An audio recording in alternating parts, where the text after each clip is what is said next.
주님의 전을 찾으신 모든 분들을 주님의 이름으로 환영합니다. 이번 한 주간 동안도 잘 지켜주신 하나님께 감사드리며 또 건강한 신앙을 위해 기쁜 마음으로 함께 해주셔서 감사합니다. 특별히 우리 3040 젊은 가정에서 아이들과 함께 안식일 첫 시간을 기억하여 시작하는 예배 시간, 이렇게 교회에 와서 함께 하는 것이 정말 하나님의 기쁘게 하시는 일입니다. 우리 모두 옆사람과 기쁜 마음으로 사랑과 소망을 담아 뜨겁게 서로 인사해 주세요. 옆사람 손을 잡고 안아주시면서 하늘까지 함께 갑시다 인사해 주시면 감사하겠습니다. 네, 너무 좋습니다. 저희가 잠시 성삼위 하나님의 임재를 위해 기도하겠습니다. 살아계시고 지금 이곳에 함께 하시는 하나님 아버지, 이 시간 머리 숙여 기도하는 우리 모두에게, 그리고 여러 사정으로 인해 방송으로 예배하는 주님의 자녀들에게 성령 하나님 충만히 역사하여 주옵소서. 지금 저에게 주시는 삼위 하나님의 간절한 사랑의 메시지를 하나님의 능력으로 선포하게 하시고 온전히 삼위 하나님께 영광 돌리는 시간 되도록 저희 한 사람 한 사람, 가장 어린 아이부터 가장 나이 많은 어른의 마음속에 역사하여 주옵소서. 우리 모두의 영적인 눈이 밝아져 주님의 임재를 바라보게 하옵소서. 생명을 바쳐 우리를 사랑하신 예수 그리스도의 이름으로 간절히 기도합니다. 네, 3월 우리 22일 안식일 첫 시간, 이번 주 TMI 실천해 보세요 제안사항입니다. 이웃과 동료들을 친교 모임에 초청하세요. 동료를 위해 건강에 좋은 간식을 준비하세요. 이번 주에 저는 우리 신대원 전도사님들을 위해서 땅콩을 삶아서 간식으로 준비해서 갔습니다. 네, 그렇게 먹으니까 아주 건강하게 맛있게 먹어서 좋았습니다. 그리고 세 번째는 자녀 교육을 잘한 부모님들을 칭찬해 주세요. 오늘 저희 장밋반에서 또 세자녀 지도법을 가지고 이렇게 또 은혜를 나눈다고, 말씀을 나눈다는 소식을 순서지를 통해서 보게 되었는데, 정말 우리 장밋반 우리 부모님들을 위해서 특별히 박수 쳐주시고 또 축복하고 칭찬합니다. 이렇게 우리가 작은 친절과 사랑을 나누면서 이웃들에게 예수님의 사랑을 전할 수 있으면 좋겠습니다. 특별히 우리의 다음 세대, 미래 세대를 위해서 온 교회가 기도하고 격려하고 배려해야겠습니다. 말틴이라는 늙은 구두 수선공이 홀로 살면서 성경을 열심히 읽고 하나님을 즐겁게 하려고 항상 노력하였습니다. 하루는 성경에서 부유한 바리새인의 집에서 예수 그리스도가 푸대접을 받고 있는 이야기를 읽고, 말틴은 비록 자신은 오막살이 집에 살고 있지만 예수님이 그의 집에 찾아오시면 좋겠다고 생각했습니다. 어느 날 말틴이 잠자는데, 말틴, 내가 내일 찾아갈 테니 창문을 지켜보아라 하는 말소리가 들렸습니다. 꿈이었는지 아무튼 그 다음날 그는 손님을 모실 준비를 하고 시계를 보곤 하였습니다. 아무도 오지 않았습니다. 그러나 문 밖에서 눈을 쓸고 있는 노인을 발견하고 그를 들어오게 하여 따뜻한 차를 주었습니다. 그러는 동안에 말틴은 창밖을 지켜보았습니다. 말틴의 초조한 모습을 발견한 노인은 누가 오길 기다리고 있어요? 하고 물어보았습니다. 그러자 말틴은 잠자는 동안 들은 주 예수님의 말씀을 노인에게 들려주었더니 그 노인은 눈물을 머금었습니다. 그리고 잠시 후 그 노인이 떠난 지 얼마 후에 말틴은 창밖에서 울부짖는 어린 아기를 안고 떨고 있는 부인을 보았습니다. 그는 곧 그들을 불러들여 뜨거운 수프를 마시게 하고 어린애를 쌓아주라고 낡은 것이나마 외투를 내어주었습니다. 그 부인은 너무 좋아 기뻐서 어쩔 줄을 몰랐습니다. 말틴은 역시 그 여인에게 어젯밤 주님의 말씀을 들려주었습니다. 그러자 그 여인이 주 예수께서 여기 찾아오실지 누가 알겠습니까? 불가능한 일은 없을 테니까요.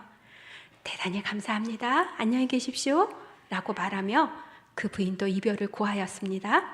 이제 저녁이 되었는데도 예수 그리스도는 오시지 않았어요.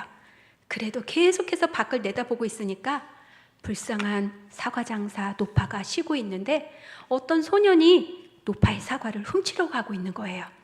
말티는 불이 나게 뛰어나가 악을 쓰는 노파를 달래며 소년을 위해서 사과 값을 치러주고 소년에게 조용히 타일렀습니다. 그러자 소년은 그의 행위를 깊이 뉘우치며 부끄러운 나머지 노파의 사과 광주리를 들여다 주었어요. 밤이 되었습니다. 말티는 성경을 들고 읽으려고 할 때 어두운 한 모퉁이에서 말틴, 나를 모르겠느냐? 하는 말소리가 들렸습니다. 누구요? 말틴은 올그결에 반문을 했습니다. 나다 하더니 잠시 후에 눈을 쓸고 있던 노인이 거기 서 있었습니다. 또 나다 하면서 어린애를 아는 여인이 나타났고 나다 하면서 사과장수 노파와 소년이 나타나 잠시 동안 미소를 머금더니 사라져버렸습니다. 그리하여 말티는 그날 결국 주 예수 그리스도가 그를 방문하였음을 깨닫고 무척 기뻐하였습니다. 사랑하는 여러분, 우리의 예수님이 누구로 찾아오셨다고요? 네, 힘들게 눈을 쓰고 있던 노인이셨죠? 그리고 우는 어린애를 안고 떨고 있던 여인이셨죠. 그리고 사과장수 노파와 배가 고파 사과를 훔쳤던 소년이었습니다. 마태복음 25장에 임금님이 대답하여 가라되 내가 진실로 너에게 이르노니 여기 내 형제 중에 지극히 작은 자 하나에게 한 것이 곧 내게 한 것이니라. 아멘. 예수님께서 직접 말씀하셨습니다. 무엇이라고요?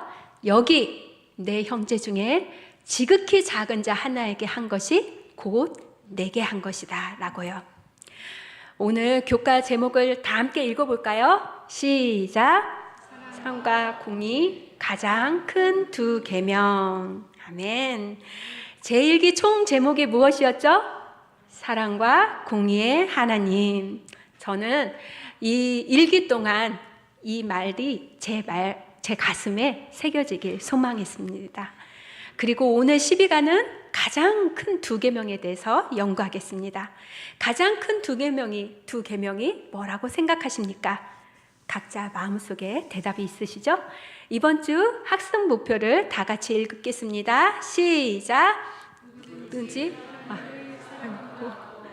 그 형제를 미워하면 이는 거짓말하는 자니 보는 바 그 형제를 사랑하지 아니하는 자는 보지 못하는 바 하나님을 사랑할 수 없느니라. 아멘. 네, 이번 기억절 말씀이 너무 좋아서 일주일 내내 누구든지 하나님을 사랑하느라 하고 그 형제를 미워하면 이는 거짓말하는 자니 보는 바 그 형제를 사랑하지 아니하는 자는 보지 못하는 바 하나님을 사랑할 수 없느니라. 아멘. 말씀을 되뇌이고 되새겼습니다.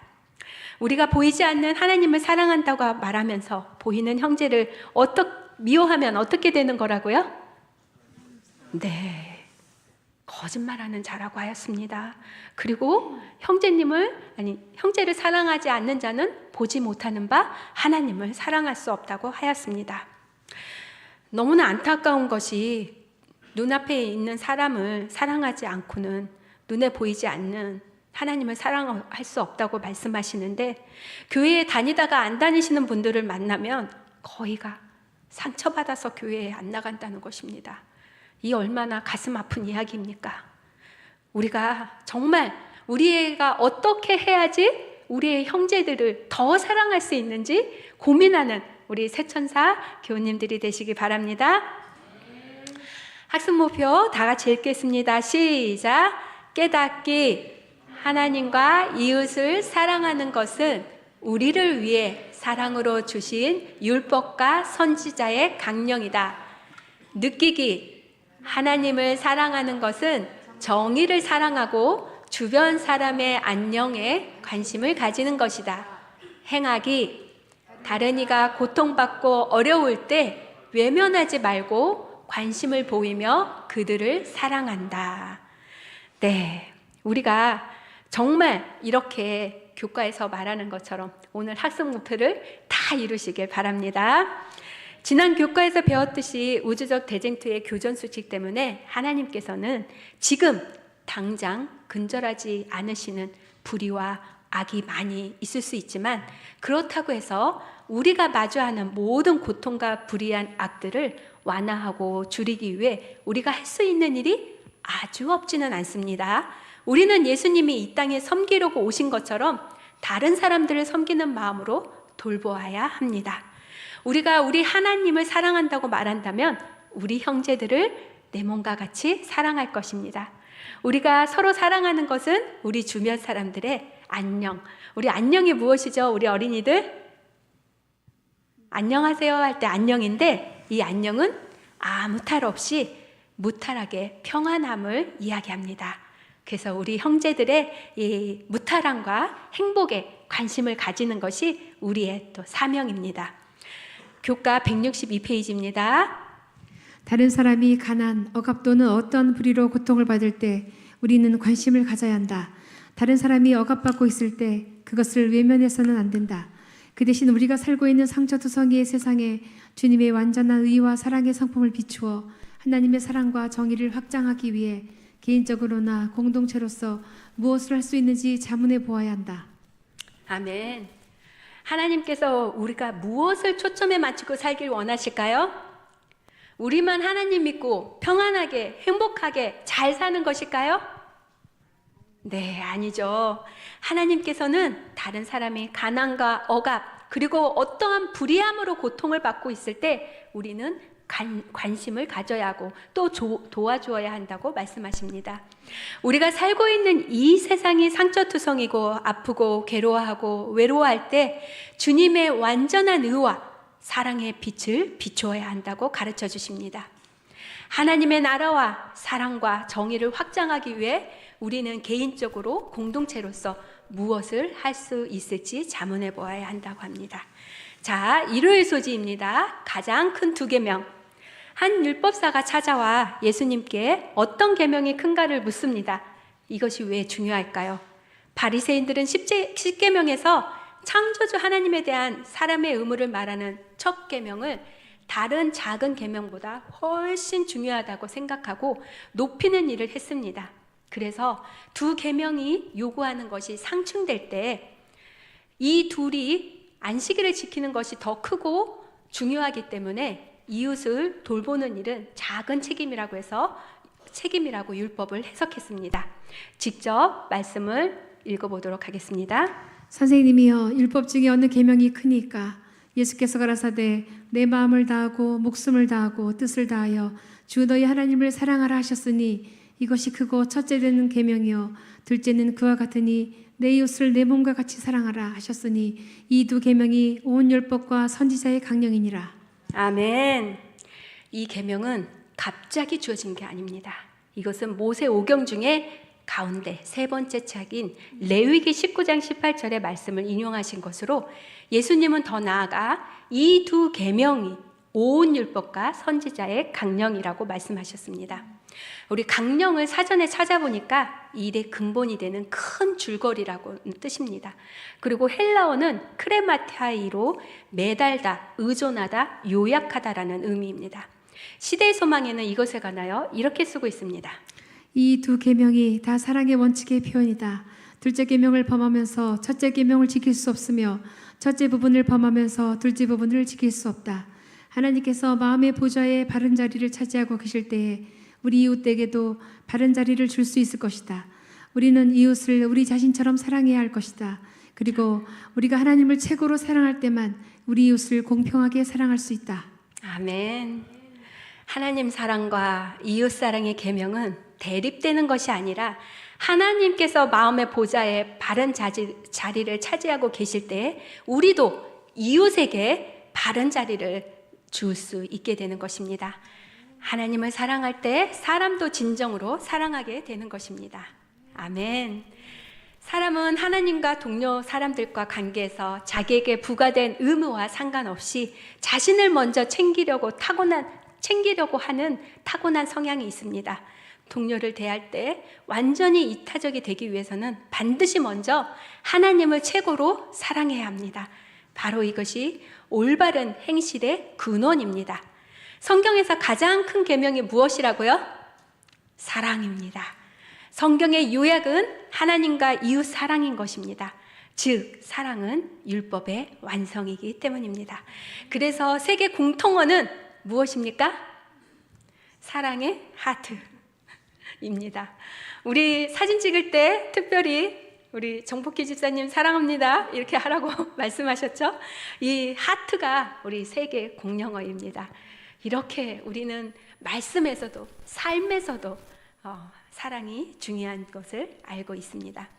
우리 첫째 계명 때문에 둘째 계명을 못 지키는 것이 아니라 오히려 하나님의 사랑하는 마음이 이웃도 더 사랑하게 하는 촉진제가 됨을 말씀하고 있습니다. 하나님을 사랑하게 될 때 이웃 사랑은 자동으로 되는 것이고, 그렇게 하나님 사랑, 이웃 사랑을 하게 될 때 영적 성장도 이루어지게 되는 것을 봅니다. 그리스도의 품성을 완전하게 하는 것은 바로 하나님을 사랑하는 것입니다. 저와 여러분 모두 이렇게 되길 간절히 바랍니다. 그리고 마태복음 19장 16절에서 20절 젊은 부자 관원의 질문에 대한 예수님의 대답은 방금 읽은 마태복음 22장에 기록된 율법사의 질문에 대한 예수님의 대답과 관련이 있습니다. 어떤 사람이 죽게 여서 가로되 선생님이여 내가 무슨 선한 일을 하여야 영생을 얻으리까? 예수께서 가라사대 어찌하여 선한 일을 내게 묻느냐? 선한 이는 오직 한 분이시니라. 내가 생명에 들어가려면 계명들을 지키라. 가로되 어느 계명이오니까? 예수께서 가라사대 살인하지 말라, 간음하지 말라, 도적질하지 말라, 거짓 증거하지 말라, 내 부모를 공경하라, 내 이웃을 내 몸과 같이 사랑하라 하신 것이니라. 그 청년이 가로되 이 모든 것을 내가 지키었사오니 아직도 무엇이 부족하나이까? 네, 이 재물이 많은 청년은 죽게 와서 가로되 선생님이여 내가 무슨 선한 일을 하여야 영생을 얻으리이까? 영생을 얻고 싶어서 찾아온 것입니다. 그죠? 그가 그동안 그리스도인의 그런 품성을 완전시킬 수 있는 곳에 자신을 처하게 한다는 그것을 하고 싶어서 예수님께 찾아온 것입니다. 그리고 예수님께서는 이 청년에게 무엇을 하고 말씀하셨어요? 이 청년에게 계명을 다 지키라고 말씀하셨습니다. 그런데 그럴 때 이 청년이 이렇게 이야기를 했습니다.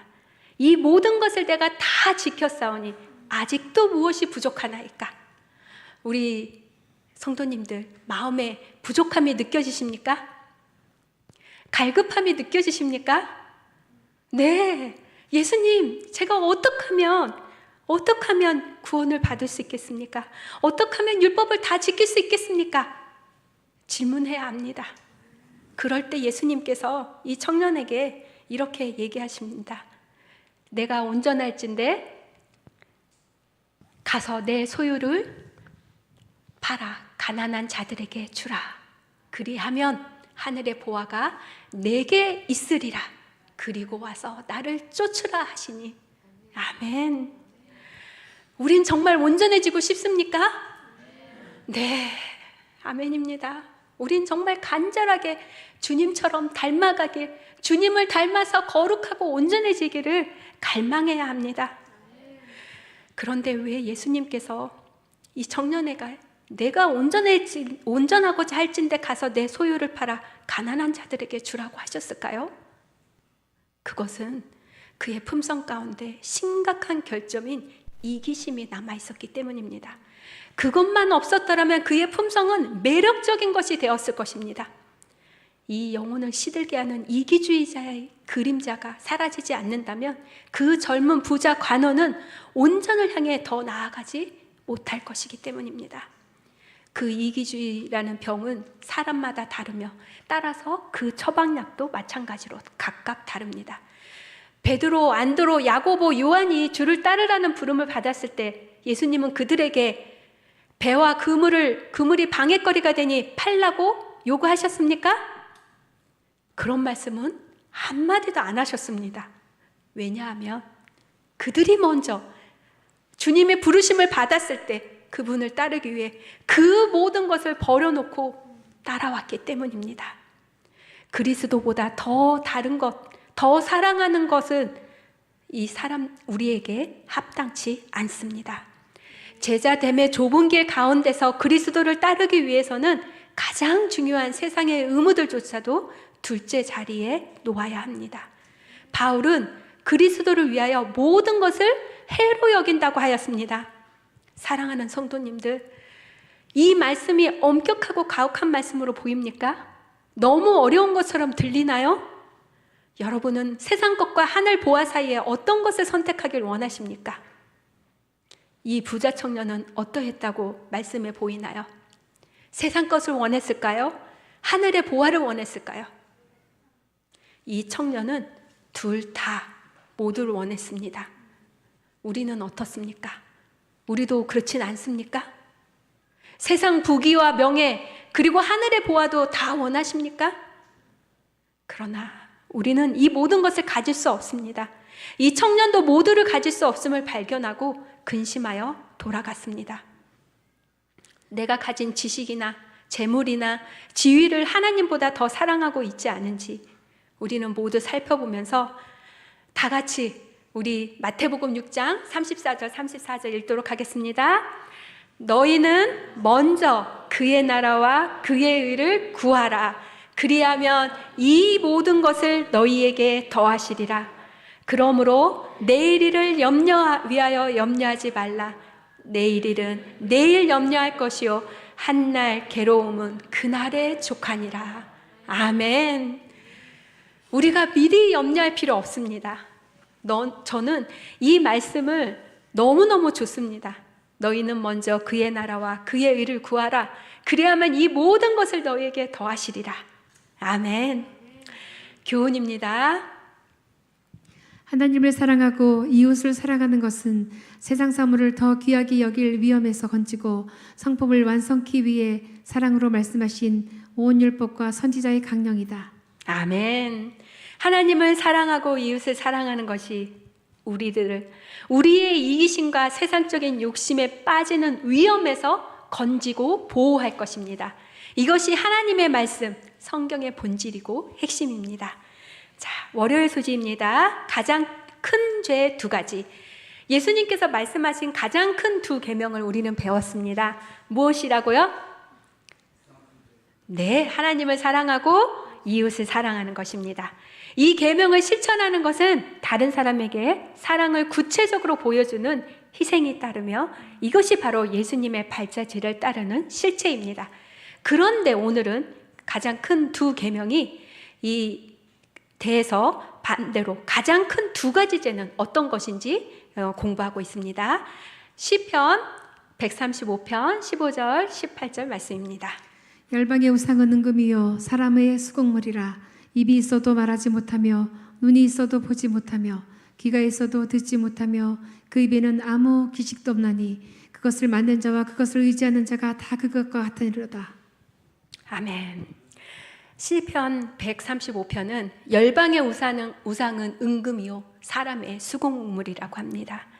그리고 그것들은 입이 있어도 말하지 못하며 눈이 있어도 보지 못하며 귀가 있어도 듣지 못하며 그 입에는 아무 기식이 없다고 말합니다. 조금 어려운 단어들이 계속 나오죠. 기식이 무엇일까요? 네, 맞습니다. 숨 쉬는 거. 히브리 원어는 루아흐라고 합니다. 이 루아흐는 숨, 호흡, 바람, 영을 이야기합니다. 그래서 하나님의 영을 이야기할 때도 루아흐라고 하기도 합니다. 이러한 사람이 만든 물건은 말하지도 보지도 듣지도 못하고 호흡도 없는 은금들, 사람의 수공물에 지나지 않는다고 합니다. 그리고 2번째는 스가랴 7장 9절로 12절 말씀입니다. 만군의 여호와가 이미 말하여 이르기를 너희는 진실한 재판을 행하며 피차의 인애와 긍휼을 베풀며 과부와 고아와 나그네와 공핍한 자를 압제하지 말며 남을 해하려 하여 심중에 도모하지 말라 하였으나 그들이 청종하기를 싫어하여 등으로 향하며 듣지 아니하려고 귀를 막으며 그 마음을 금강석 같게 하여 율법과 만군의 여호와가 신으로 이전 선지자를 빙자하여 전한 말을 듣지 아니하므로 큰 노가 나 만군의 여호와께로서 나왔도다. 아멘. 이 말씀을 제가 바른 성경으로 읽어드리겠습니다. 만군의 여호와께서 이렇게 말씀하신다. 너희는 진실하게 재판을 하며 서로에게 인애와 동정을 베풀어라. 과부와 고아와 나그네와 가난한 자를 억압하지 말고 너희가 마음에 다른 사람을 해칠 생각을 하지 마라. 그러나 그들이 듣기를 거절하고 완고하게 등을 돌리며 듣지 않으려고 귀를 막았다. 그들의 마음은 금강석처럼 굳어져 만군의 여호와께서 그분의 영으로 이전 선지자들을 통하여 전하신 율법과 말씀들을 듣지 않았으므로 만군의 여호와께서 크게 진노하셨다. 아멘.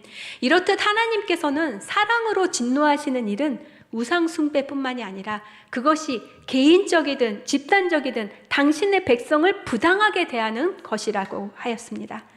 하나님은 사랑이시기 때문에 불의에 진노하십니다. 구약 전체에 강조되는 이 두 가지 큰 죄는 하나님을 사랑하고 서로 사랑하는 두 가지 계명을 저버리는 것입니다. 사랑에 실패하는 것이 가장 큰 두 가지 죄인 것입니다. 요컨대 하나님을 사랑하지 않고 다른 사람을 사랑하지 않으면 계명을 지킬 수 없다는 것입니다. 우리 12과의 기억절 다시 한번 같이 읽어보도록 하겠습니다. 시작. 누구든지 하나님을 사랑하노라 하고 그 형제를 미워하면 이는 거짓말하는 자니 보는 바 그 형제를 사랑하지 아니하는 자는 보지 못하는 바 하나님을 사랑할 수 없느니라. 아멘. 저희가 사람을 대할 때마다 지극히 작은 우리 어린 아이들을 대할 때마다 아니 연약한 다른 사람들 불쌍한 사람들을 대할 때마다 이 연약한 자 작은 자 하나에게 한 것이 곧 내게 한 것이라는 말씀을 기억하시기 바랍니다. 그리고 바로 하나님을 만난 말틴처럼 내 형제 중에 지극히 작은 자 하나에게 한 것이 곧 우리 하나님께 한 것입니다. 영감의 교훈입니다. 우리가 이 계명을 죄송합니다. 네. 인간과 하나님의 시각 차이, 교만과 이기심과 탐욕은 책망을 받지 않고 지나쳐 버리는 한편 술 주정뱅이는 멸시받고 죄 때문에 하늘나라에 못 갈 것이라는 말을 듣는다. 그러나 교만과 이기심과 탐욕은 특별히 하나님께서 불쾌히 여기시는 죄악이다. 하나님께서는 교만한 자를 대적하신다. 바울은 탐심을 우상 숭배라고 말하고 있다. 하나님의 말씀에 나타난 우상 숭배에 대한 위협적인 선고를 잘하는 자들은 이 죄가 얼마나 무서운 죄임을 즉시 깨닫게 될 것이다. 아멘. 우리는 정말 이처럼 인간과 하나님의 시각 차이를 때때로 느끼지 않습니까? 우리 마음에 보이지 않는 교만과 이기심과 탐욕은 책망을 받지 않고 지나쳐 버리는데 술주정뱅이는 멸시받고 죄 때문에 하늘나라 못 간다고 말하지는 않습니까? 그러나 하나님께서는 교만과 이기심과 탐욕을 특별히 불쾌히 여기신다고 하였습니다. 하나님께서 교만한 자를 대적하신다고 하였습니다. 바울은 탐심을 우상숭배라고 말하였습니다. 하나님 말씀에 나타난 우상숭배에 대해서 위협적인 선고를 우리는 잘 알고 있지 않습니까? 이게 얼마나 무서운 죄인지 즉시 깨닫는 우리가 되길 바랍니다. 셋째 날 화요일 소지입니다. 정의를 사랑하시는 하나님, 너희가 불공평한 판단을 하며 악인의 나 보기를 언제까지 하려느냐? 가난한 자와 고아를 위하여 판단하며 곤란한 자와 빈궁한 자에게 공의를 베풀지며 가난한 자와 궁핍한 자를 구원하여 악인들의 손에서 건질지니라 하시는도다. 아멘. 이 시편 82편은 아삽의 시입니다. 이 아삽은 하나님의 찬양대에 이스라엘 찬양대의 찬양대장이었습니다. 근데 그가 보기에 악인들이 너무나 잘 나가는 것입니다. 너무나 악한데도 잘 되고 있는 것이었어요. 그래서 그것이 늘 불만이었습니다. 그러나 하나님께서는 이 아삽한테 이렇게 얘기하십니다. 너희가 곤란한 자와 빈궁한 자에게 공의를 베풀며 가난한 자와 궁핍한 자를 구원하여 악인들 손에 건질지니라 말씀하십니다. 이처럼 우리는 이 시편 82편처럼 이스라엘을 쥐락펴락하는 불의한 재판관들에 대해 하나님은 신문하십니다. 법의 집행이 불공정하고 부패함이 넘치는 이 시점에서 이 시가 지어진 것이기 때문입니다. 1절에 하나님은 최고의 재판장으로 소개되고 2절에서 7절은 하나님은 불의한 재판장들과 부패한 심판을 탄핵한다고 말씀하십니다. 그리고 8절에는 시인은 재판에서 하나님이 일어나기를 탄원합니다. 하나님께서는 당신을 사랑하고 순종한다고 주장하는 사람들에게 무엇을 원하시고 요구하시는지 비밀이 아니며 성경에 오히려 매우 분명하게 명시하셨습니다. 사람아, 주께서 선한 것이 무엇임을 내게 보이셨나니 여호와께서 내게 구하시는 것은 오직 정의를 행하며 인자를 사랑하며 겸손하게 내 하나님과 함께 행하는 것이 아니냐. 아멘. 아멘. 사람아, 사람아, 하나님께서 부르십니다. 이 사람아에 여러분의 이름을 넣어 보시기 바랍니다. 현아야, 주께서 선한 것이 무엇임을 내게 보이셨나니 여호와께서 내게 구하시는 것은 오직 정의를 행하며 인자를 사랑하며 겸손하게 내 하나님과 함께 행하는 것이 아니냐. 우리 하나님께서는 우리와 동행하시기를 원하십니다. 함께 손잡고 거니기를 원하십니다. 오직 정의를 행하며 인자를 사랑하라고 말씀하십니다. 이렇게 겸손하게 하나님과 함께 동행하는 우리 새천사교회 행복한 성도님이 되시길 간절히 소망합니다. 교훈입니다. 정의는 성경의 보수적인 관심사가 아니라 구약 전체에서 나타나는 선지자들의 기별이며 예수께서 육신을 입고 이 땅에 오셨을 때 하신 말씀의 핵심이다. 아멘. 정의는 진리에 맞는 올바른 도리를 말합니다. 그리고 도리는 사람이 마땅히 행해야 할 바른 길입니다. 정의는 성경의 부수적인 관심사가 아니라 구약 전체에 나타나는 선지자의 기별이며 예수께서 육신을 입고 이 땅에 오셨을 때 하신 말씀의 뭐라고요? 핵심입니다. 핵심. 정의예요. 정의. 요즘 세대에는 정의가 굉장히 중요합니다. 우리 아이들 불공평한 거 견디지 못합니다. 선생님, 전도사님, 목사님, 왜 공평하지 않으십니까? 바로 질문하는 세대입니다. 그런데 그럴 때마다 우리는 더 정의로우신 분, 우리보다 더 사랑이 많으신 분, 그래서 정의와 사랑이 실현된 곳은 어디시죠? 바로 십자가입니다. 십자가는 사탄이 택한 죄악에 대하여 하나님 정부의 책임을 결코 지울 수 없다는 것을 이 온 우주 앞에 실증하는 증거입니다. 이번 화요일에 오얏병에 이렇게 눈이 많이 왔습니다. 새벽에 오얏병에 올라갔더니 눈이 너무 많이 와서 제가 기도하고 나서 찍은 사진입니다. 십자가 밑에서 나의 무릎을 꿇게 하시고 주님의 영광을 보게 하소서. 십자가 밑에서 저의 죄를 보혈로 씻어주시고 나의 혈관에 주님의 피가 흐르게 하소서. 십자가 밑에서 주와 함께 못 박힌 나를 보게 하시고 내 안에 주님의 형상을 회복시켜 주시옵소서. 십자가 밑에서 죄를 용서받게 하시고 낙원의 허락을 듣게 하옵소서. 십자가 밑에서 하나님의 사랑을 보게 하시고 주님의 증인이 되게 하옵소서. 아멘. 우리 사랑하는 새천사 가족들과 제가 십자가 밑에서 죄 용서받고 하나님의 사랑을 보게 되어 주님의 증인이 되길 간절히 소망합니다. 넷째 날 수요일 소지입니다. 정의를 세우라고 부르심. 성경은 주저함 없이 계속해서 불의와 압제의 문제를 강조하며 사회의 정의를 향한 하나님의 부르심을 끊임없이 강조합니다. 예를 들어 이사야 선지자는 당시 이스라엘의 불의에 대해 솔직하게 말합니다. 정의를 향한 그의 기별과 외침은 오늘날 우리의 귀에도 크고 분명하게 울려 퍼져야 합니다. 선행을 배우며 정의를 구하며 학대받는 자를 도와주며 구하를 위하여 신원하며 과부를 위하여 변호하라. 또한 그는 불의한 법령을 만들고 가난한 자를 불공평하게 판결하시는 판결하는 자들에게 화 있을 것을 선포하며 경고합니다. 아멘. 우리는 선행을 배우며 정의를 구하며 학대받는 자를 도와주며 고아를 위하여 신원하는 가부를 위해서 변호해야 합니다. 자, 마찬가지로 에레미야 선지자도 하나님의 기별을 선포합니다. 불의로 그 집을 세우며 부정하게 그 다락방을 지으며 자기의 이웃을 고용하고 그의 품삯을 주지 아니하는 자에게 화 있을진저 내 아버지가 먹거나 마시지 아니하였으며 정의와 공의를 행하지 아니하였느냐 그때 그가 형통하였었느니라 그는 가난한 자와 궁핍한 자를 변호하고 형통하였나니 이것이 나를 알미 아니냐 여호와의 말씀이니라. 아멘.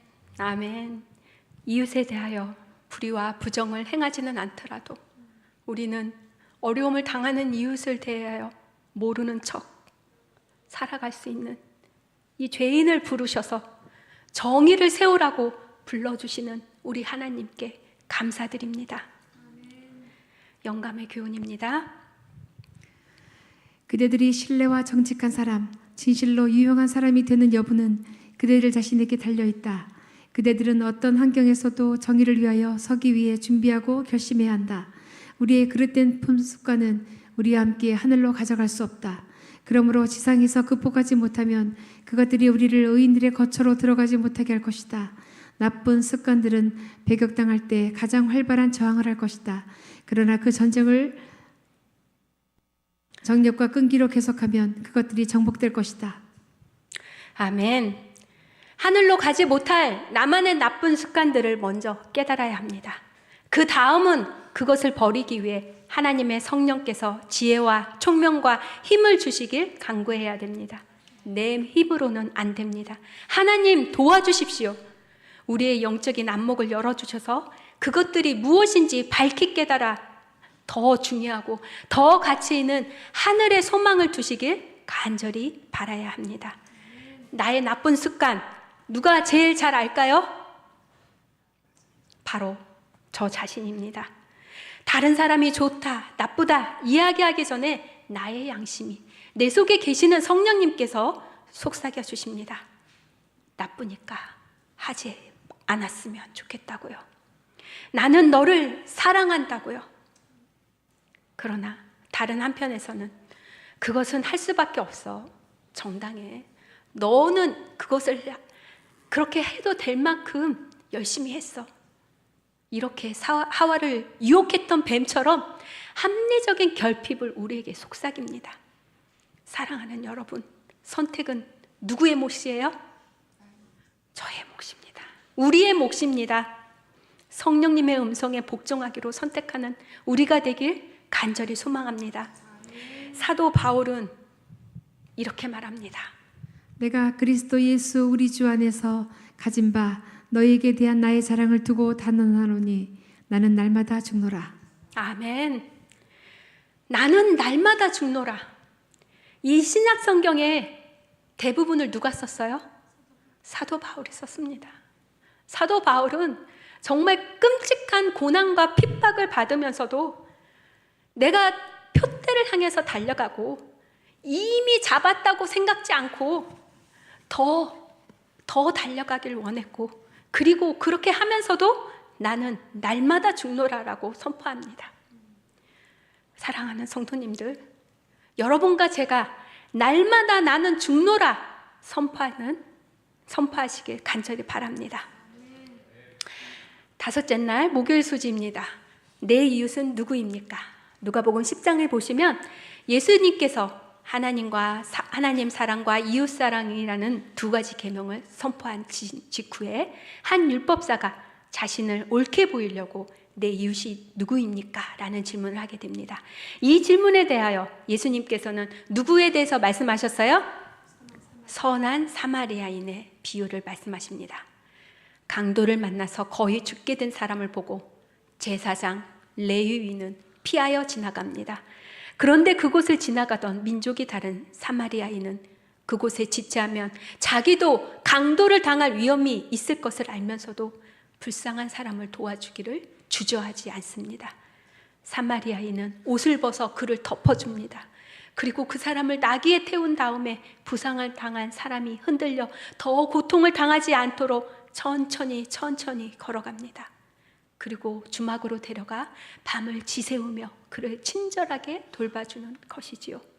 또 아침에 주막 주인에게 그를 돌봐달라고 부탁하면서 비용을 지불하고 그를 위해서 돈을 맡깁니다. 그러나 그것으로 끝나지 않아요. 비용이 더 들면 아끼지 말고 부비를 더 줄 테니 여유 있게 잘 치료해달라는 이야기를 하는 것입니다. 교과의 말씀처럼 하나님께서는 정의만 말씀하시지 않으시고 정의를 실천하러 오셨습니다. 그래서 선한 사마리아인의 삶을 실제로 사셨습니다. 시대의 소망 503페이지입니다. 선한 사마리아 사람의 이야기 가운데서 예수께서는 자신과 자신의 사명을 묘사하셨다. 인류는 사단에게 속임을 당하고 상처를 입고 도둑맞고 파멸되었다. 그러나 구주께서는 우리의 절망적인 상태를 동정하셨다.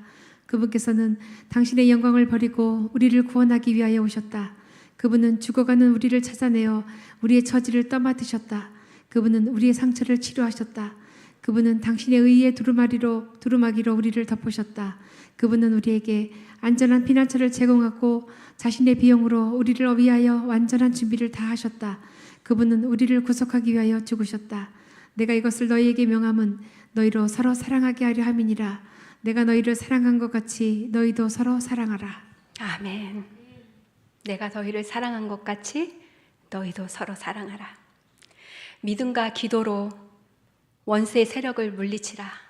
상처받은 사람에게 치료하는 향유가 될 수 있는 믿음과 용기의 말을 하라. 수없이 많은 사람들이 인생의 큰 투쟁에서 용기를 잃고 낙담해왔다. 그러나 이때 한마디의 친절한 격려의 말을 들었더라면 그들은 승리할 힘을 얻었을 것이다. 우리는 고통하는 영혼에게 우리가 하나님에게서 받은 그 위로를 나누어 주려고 노력함 없이 결코 그대로 지나쳐서는 안 된다. 아멘. 간절히 소망합니다. 우리도 이웃을 짓밟고 올라가는 것이 아니라 상처받고 도움이 필요한 사람들을 예수님처럼 섬기는 삶을 살면 얼마나 좋겠습니까? 사랑하는 성도님들, 예수님처럼 상처받고 도움이 필요한 사람들을 섬기는 삶을 살기를 원하십니까? 우리가 그렇게 되길 간절히 소망합니다. 교훈의 말씀입니다. 하나님께 합당한 사랑을 돌려드릴 수 없고 사랑을 받기 위해 할 수 있는 일도 없다. 하지만 우리는 받은 사랑을 가능한 다른 사람들에게 돌려줄 수 있다. 아멘. 우리가 받은 사랑을 다른 사람에게 돌려주길 원하십니까? 네, 아멘입니다. 나를 위하여, 형제를 위하여 내가 칭찬받기를 기뻐하는 것처럼 형제를 칭찬하게 하시고 내가 사랑받기를 기뻐하는 것처럼 형제를 사랑하게 하소서. 내가 비판을 받을 때 싫은 것처럼 형제도 비판을 받을 때 싫은 것을 알게 하소서. 형제를 비판하기보다는 칭찬하게 하시고 형제를 미워하기보다는 사랑하게 하소서. 형제를 오해하기보다는 이해하게 하시고 형제를 정죄하기보다는 용서하게 하소서. 형제의 단점을 덮어주게 하시고 형제의 장점을 칭찬하게 하소서. 나를 위하여, 형제를 위하여 서로를 이해하고 용서하고 사랑하고 칭찬하길 간절히 바랍니다. 그래서 주님의 마음이 우리의 마음이 되길 간절히 소망합니다. 마지막 적용 2가지입니다. 어떻게 하면 형제를 내 몸과 같이 사랑할 수 있나요? 고민합니다. 어떻게 하면 형제를 내 몸과 같이 사랑할 수 있나요? 하나님께서 알려주셨습니다. 첫 번째, 황금률입니다. 황금률 마태복음 몇 장 몇 절이죠? 7장 12절. 그러므로 무엇이든지 남에게 대접을 받고자 하는 대로 너희도 남을 대접하라. 이것이 율법이요 선지자니라. 남에게 대접받고자 하는 대로 남을 대접하라. 예수님께서 말씀하셨습니다. 그리고 2번째는 코람데오. 마음이 청결한 자는 복이 있나니 저희가 하나님을 볼 것이며. 마태복음 5장 8절입니다. 마음이 청결한 자들은 하나님께서 저들에게 이 세상에서 살라고 지정하신 동안에 하나님이 저희 눈앞에서 보이듯이 보이는 것처럼 살고 있습니다. 또한 아담이 하나님과 더불어 에덴 동산에서 동행하고 이야기한 것처럼 오는 세상에서 하나님을 직접 대면하여 볼 것이라고 하였습니다. 여러분 이 두 가지를 꼭 기억해 주시기 바랍니다. 하나는 뭐라고요? 황금률. 두 번째는 코람데오. 하나님께서 우리 앞에 함께 계십니다. 자, 적용과 나눔입니다. 첫 번째, 나의 삶에서 하나님을 사랑하는 것을 방해하는 것은 무엇인가요? 두 번째, 이웃을 사랑하라고 하신 하나님의 뜻과 나의 죄된 본성이 충돌하였던 경험을 나눠주시기 바랍니다. 세 번째, 선한 사마리아인처럼 어려움을 당한 이웃을 도와주려고 용기 있게 나섰던 그런 경험들을 함께 나누며 격려해 주시기 바랍니다. 두세 분씩 서로 짝을 지어서 말씀을 나눠주시기 바랍니다.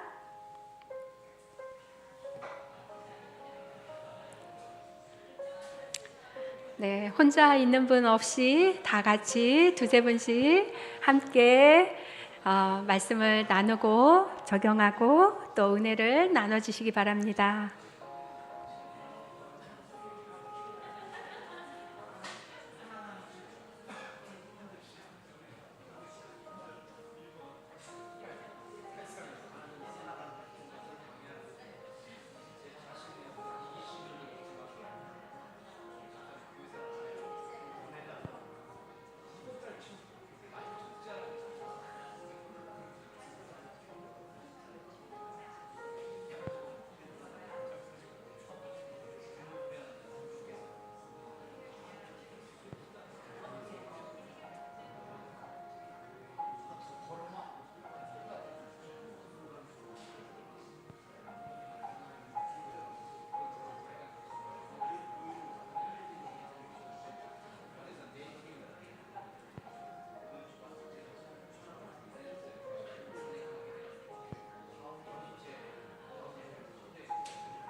말씀 다 나누셨으면 기도하시고 또 잠시 후에 또 제가 마지막 마치는 마무리 기도하겠습니다.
다 같이 기도하시겠습니다.